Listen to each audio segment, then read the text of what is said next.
Mega plan ಆಗಿತ್ತಂತೆ. ಪ್ರಕರಣದಿಂದ ತಪ್ಪಿಸಿಕೊಳ್ಳೋದಕ್ಕೆ ಆರೋಪಿ Darshan sketch ರೂಪಿಸಿದ್ರು ಅನ್ನುವಂತಹ ವಿಚಾರ. ಕೊಲೆ ಆಗ್ತಾ ಇದ್ದಂತೆ ಮೈಸೂರಿಗೆ ತೆರಳಿದ್ರು ದರ್ಶನ್. ರಾಡಿಸನ್ ಬ್ಲೂ ಹೋಟೆಲ್ ಅಲ್ಲಿ ದರ್ಶನ್ ತಂಗಿದ್ರು. ಹೋಟೆಲ್ಗೆ ಹಲವರನ್ನ ಕರೆಸಿಕೊಂಡು ಮೀಟಿಂಗ್ ಕೂಡ ಮಾಡಿದ್ರಂತೆ. 2 ದಿನಗಳಲ್ಲಿ 15ಕ್ಕೂ ಹೆಚ್ಚು ಸ್ನೇಹಿತರಿಂದ ದರ್ಶನ್ ಅವರ ಭೇಟಿಯಾಗಿತ್ತು ಅಂತ ಹೇಳಲಾಗ್ತಾ ಇದೆ. ದರ್ಶನ್ ರೂಮ್ಗೆ ಬಂದು ಹೋಗೋ ದೃಶ್ಯ ಸಿಸಿ ಕ್ಯಾಮೆರಾದಲ್ಲಿ ಸೆರೆಯಾಗಿದೆ. ಅದೇ ದೃಶ್ಯಾವಳಿಗಳ ಆಧಾರದ ಮೇಲೆ ಮತ್ತಷ್ಟು ಜನರ ವಿಚಾರಣೆಗೆ ಒಳಪಡಿಸುವುದಕ್ಕೆ ಪೊಲೀಸರು ಸಿದ್ಧತೆ ಮಾಡಿಕೊಳ್ತಿದ್ದಾರೆ. ಈ ಕೊಲೆ ಆಗೋದಕ್ಕೂ ಮುನ್ನವೂ ಕೂಡ ಈ ಸ್ಕೆಚ್ ರೂಪುಗೊಂಡಿತ್ತಲ್ಲ, ಅದು ಮೈಸೂರಲ್ಲೇ ಆಗಿತ್ತು ಅಂತ. ಹಾಗಾಗಿ ಈ ಸಂದರ್ಭದಲ್ಲೇ ದರ್ಶನ್ ಅವರನ್ನ ಯಾರೆಲ್ಲ ಭೇಟಿಯಾದ್ರು, ಆ ಸಂದರ್ಭದಲ್ಲಿ ಏನ್ ಚರ್ಚೆಯಾಗಿತ್ತು, ಕಿಡ್ನಾಪ್ ವಿಚಾರ, ಕೊಲೆ ವಿಚಾರ ಏನಾದರೂ ಚರ್ಚೆಯಾಗಿತ್ತಾ, ಆ ಎಲ್ಲ ಮಾಹಿತಿನ ಕಲೆ ಹಾಕೋ ನಿಟ್ಟಿನಲ್ಲಿ ಹಲವರಿಗೆ ನೋಟಿಸ್ ಕೊಟ್ಟು ವಿಚಾರಣೆಗೆ ಒಳಪಡಿಸುವ ಸಾಧ್ಯತೆ ಇದೆಯಂತೆ.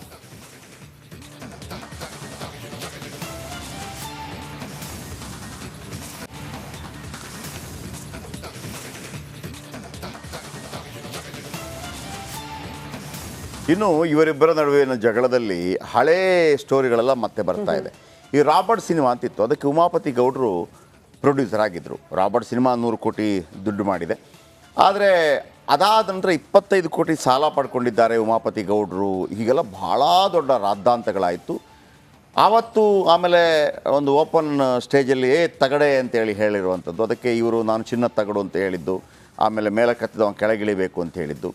ಸೊ ಈಗ ರಿಪಬ್ಲಿಕ್ ಕನ್ನಡದ ಜೊತೆ ಉಮಾಪತಿ ಗೌಡರು ಎಕ್ಸ್ಕ್ಲೂಸಿವ್ ಆಗಿ ಮಾತನಾಡಿದ್ದಾರೆ. ಬನ್ನಿ ಇದರ ಒಂದು ಸ್ಪೆಷಲ್ ರಿಪೋರ್ಟ್ ನಿಮ್ಮ ಮುಂದೆ.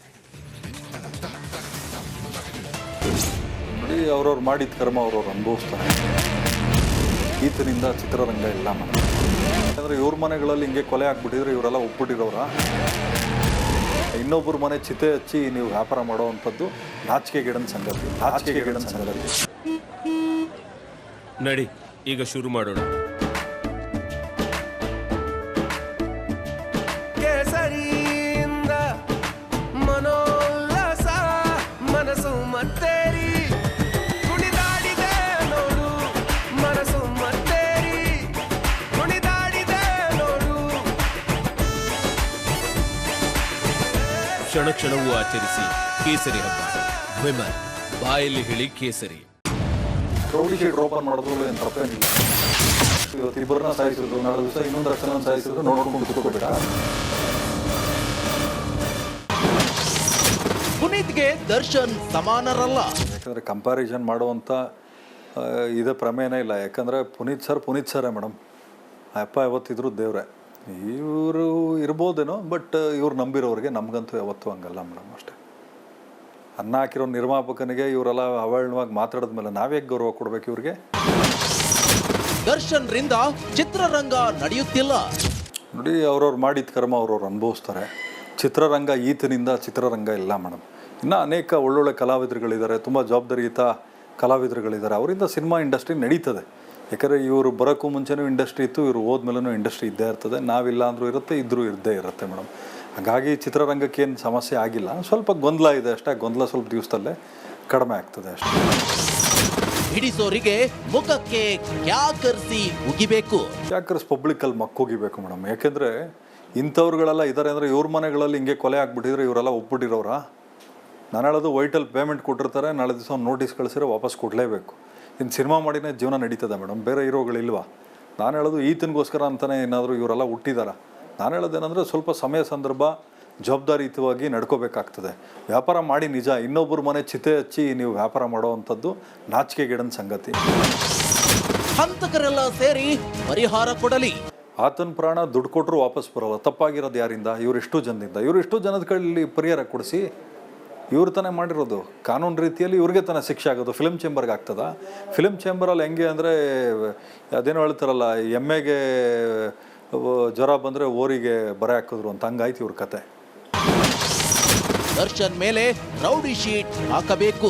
ಸೊ ಸರ್ಕಾರ ಇನ್ನು ಮುಂದಿನ ದಿವಸಗಳಲ್ಲಿ ಈತನ ಹತ್ರ ಇರೋ ವೆಪನ್ನ ಫಸ್ಟ್ ಸರೆಂಡರ್ ಮಾಡಿಸ್ಕೋಬೇಕಾಗ್ತದೆ. ಒಂದು ರೌಡಿ ಶೀಟ್ ಓಪನ್ ಮಾಡೋದ್ರಲ್ಲೂ ಏನು ತಪ್ಪೇನಿಲ್ಲ ಅಂತ ನಾನು ಅನ್ಕೊಳ್ಳೋದು ಮೇಡಮ್. ಯಾಕೆ ಅನ್ಸುತ್ತೆ ಅಂದರೆ ಪದೇ ತಪ್ಪುಗಳು ಮಾಡಿಕೊಂಡು ಸಿಕ್ಕಿದವ್ರಿಗೆ ಬಂದೂಕು ತೋರಿಸ್ಕೊಂಡು ಓಡಾಡಿದ್ರೆ ಏನಾಗ್ತದೆ ಮೇಡಮ್? ನಾಳೆ ದಿವಸ ಆಯಿತು, ಇವತ್ತು ಇಬ್ಬರನ್ನ ಸಾಯಿಸಿದ್ರು, ನಾಳೆ ದಿವಸ ಇನ್ನೊಂದಷ್ಟು ಜನ ಸಾಯಿಸಿದ್ರೆ ನೋಡ್ಕೊಂಡು ಕುತ್ಕೋಬೇಕಾ?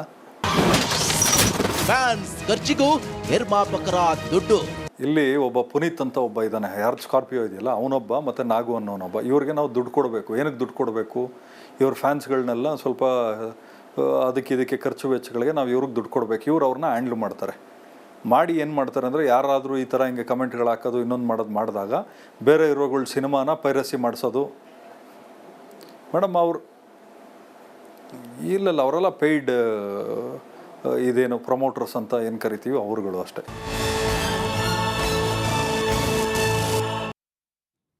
ಓಕೆ ದರ್ಶನ್, ಈಗ ನಾಳೆ ಗುರುವಾರ, ನಾಳೆ ಮತ್ತೆ ಕೋರ್ಟ್ ಮುಂದೆ ಹಾಜರುಪಡಿಸಬೇಕಾಗತ್ತೆ. ಹಾಜರುಪಡಿಸಿದ ನಂತರ ಮತ್ತೆ ಅವ್ರಿಗೆ ಕೇಳಬೇಕಾಗತ್ತೆ, ಜೈಲ ಅಥವಾ ಕಸ್ಟಡಿನ ಅಂತ ಕೇಳಬೇಕಾಗತ್ತೆ. ತಮ್ಮೆಲ್ಲ ವಿಚಾರಣೆಗಳಿದ್ರೆ ಅವ್ರು ಹೇಳ್ಬೋದು. ಆದರೆ ಹೊರಗೆ ಬರುವಂಥ ಸಾಧ್ಯತೆಗಳು ಭಾಳ ಕಡಿಮೆ ಇದೆ. ಯಾಕಂದರೆ ಇಲ್ಲಿ ಸಾಕ್ಷ್ಯನಾಶದ ವಿಚಾರಗಳು ಭಾಳ ಇಂಪಾರ್ಟೆಂಟ್ ಆಗುತ್ತೆ, ನಂಬರ್ 1.